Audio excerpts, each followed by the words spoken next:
Welcome to another High Performance Systems case study and job overview. This is a decorative epoxy flooring project done for Crumbl Cookie in Chalfont, PA. The entire space was 1,800 square feet and included both the front and back of house.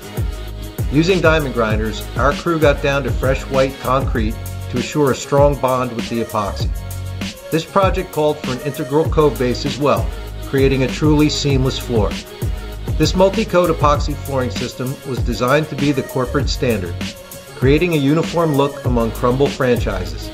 It includes an epoxy primer, epoxy base coat, decorative flake, epoxy grout coat, and a urethane top coat for added durability and chemical resistance.